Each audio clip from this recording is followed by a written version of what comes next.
तुमने कई बार प्रयास किया, लेकिन तुम अपनी आदतों को बदलने में असफल रहे, क्योंकि तुम उन्हें कुछ ही दिनों में बदलना चाहते हो।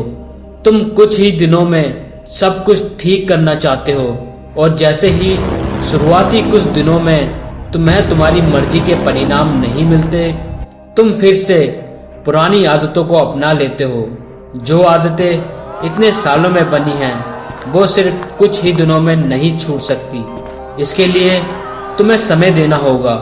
और एक बात हमेशा याद रखो, बुरी आदतों को छोड़ा नहीं जा सकता, उन्हें केवल अच्छी आदतों से बदला जा सकता है। जैसे झूठ बोलने की आदत को सच बोलने की आदत से बदला जा सकता है। नंबर 1, आदत क्या है? बचपन से ही हमें ये एक जानकारी हो जाती है, अगर दांतों को साफ नहीं करेंगे, ब्रश या दातुन नहीं करेंगे, तो हमारे मुंह से बदबू आएगी। इंसान इसलिए आदत डालता है दांतों को साफ करने की। हम ज़्यादातर सुबह उठकर नहाते हैं, किस लिए? ताकि हमें लगता है कि शरीर साफ हो जाए और हम दिन सही तरीके से गुजार पाएं। जब हम रोज बार बार यह काम करते हैं तो यह हमारी आदत बन जाती है।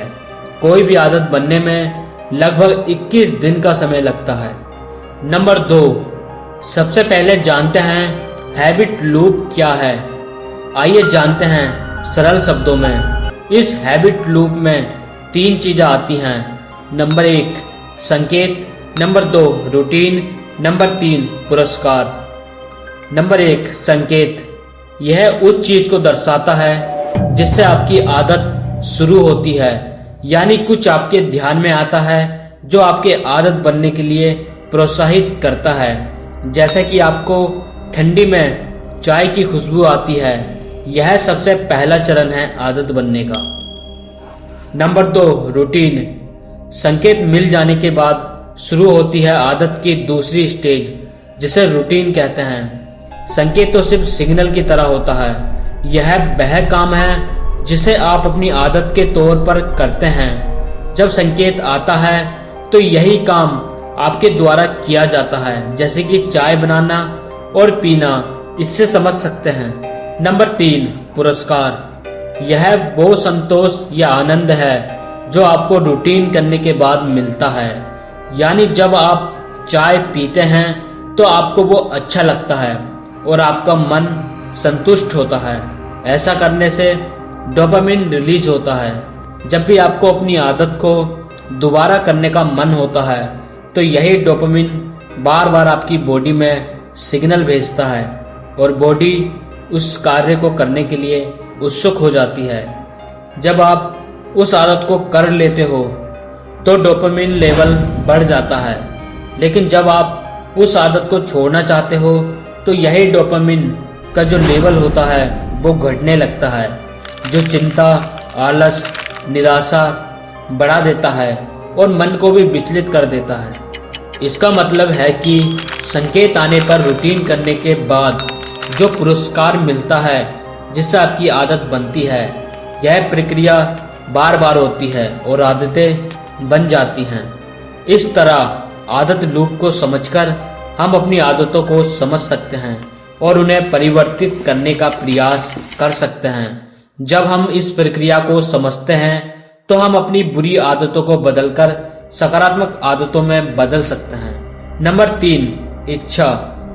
दोस्तों, जब हमें किसी चीज की हैबिट हो जाती है तो फिर हम उसे बिना सोचे समझे करने लगते हैं, मानो वह काम ऑटोमेटिक हो रहा हो। जैसे जब हम साइकिल चलाना या स्विमिंग करना सीख जाते हैं तो फिर आंखें बंद करके भी हम उस काम को आसानी से कर सकते हैं। बैड हैबिट में भी ऐसा ही होता है। सिगरेट या शराब की आदत पड़ने पर आदमी बार बार उसे करने लगता है। उसका एक ब्रेन कहता है छोड़ दो, फिर भी वो आसानी से छोड़ नहीं पाता। उसे पता ही नहीं चलता कि कब उसने सिगरेट पी ली या शराब की बोतल खाली कर दी। इसका कारण इच्छा है। जब कोई शराबी शराब नहीं पी रहा होता है तो उसके दिमाग में इच्छा शुरू हो जाती है। दिमाग सोचता है कि फिर से रिवॉर्ड कैसे मिले। ताकि वो खुशी महसूस कर सके।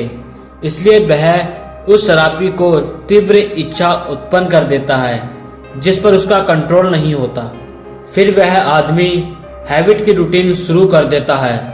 अगर शराब की फोटो या एड देखे तो भी ट्रिगर या संकेत मिल जाता है। तो इस तरह से हैबिट लूप फिर से शुरू हो जाती है।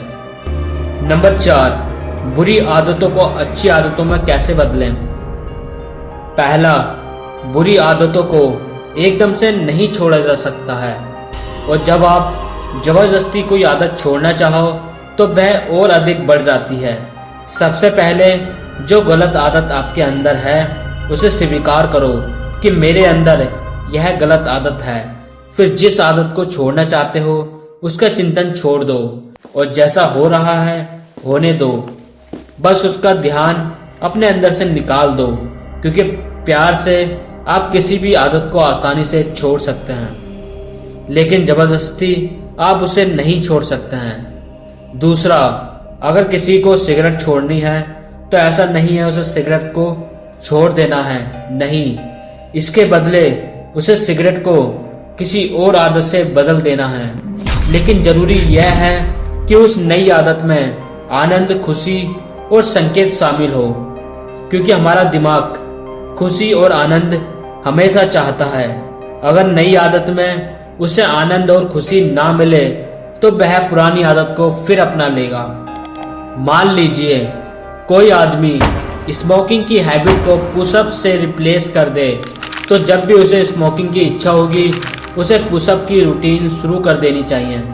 इससे उसे अच्छा फील होगा, क्योंकि एक्सरसाइज से भी डोपामिन रिलीज होती है, और फिर जब उसकी बॉडी बनेगी और खुद को शीशे में देखेगा तो उसे और डोपामिन मिलेगा।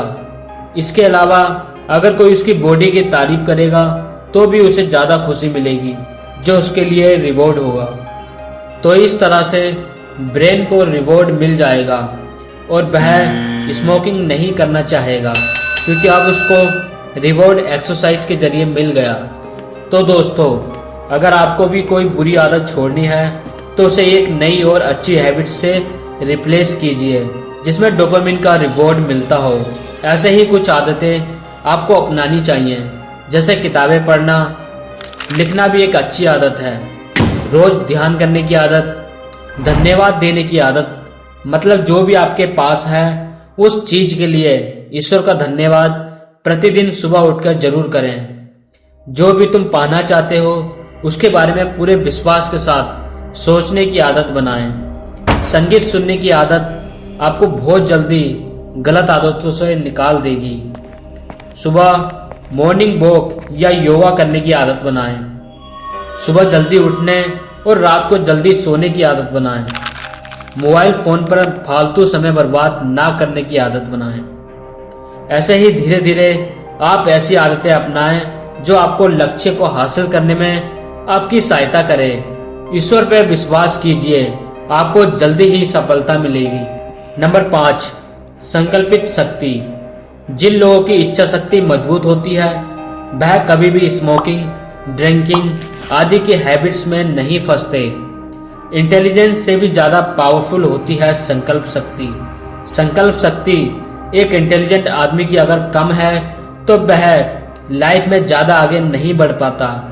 वही कम मार्क्स वाले स्टूडेंट संकल्प शक्ति की वजह से आगे बढ़ जाते हैं। आइए संकल्प शक्ति पर किए गए एक एक्सपेरिमेंट के बारे में पढ़ते हैं। एक बार कुछ बच्चों को आम दिए गए। उनसे कहा गया कि वह उन आम को खा सकते हैं, लेकिन अगर 15 मिनट वेट करेंगे तो उन्हें एक और आम दिया जाएगा। कुछ बच्चों ने 15 मिनट से पहले ही आम खा लिया, लेकिन कुछ ऐसे भी बच्चे थे जिन्होंने वेट किया और उन्हें दूसरा आम दिया गया। आगे चलकर देखा गया कि जिन बच्चों ने दूसरे आम के लिए वेट किया था उनके एग्जाम स्कोर ज़्यादा थे और वह आगे चलकर ज़्यादा सफल हुए, क्योंकि उन बच्चों की विल पावर स्ट्रॉन्ग थी। उन्होंने दूसरे आम के लिए वेट किया। इन बच्चों में दूरदृष्टि थी, तभी यह 2 आमों का फायदा उठा सके। यह स्टेप आप भी लाइफ की कठिन परिस्थितियों को हैंडल करने के लिए इस्तेमाल कर सकते हैं। घर पे पहले इनकी प्रैक्टिस करिए, इनकी आदत ही बना लीजिए, इससे आपकी संकल्प शक्ति भी बढ़ेगी। आज की वीडियो में इतना ही। आगे बहुत नई वीडियो आने वाली हैं, इसलिए चैनल को सब्सक्राइब जरूर करना।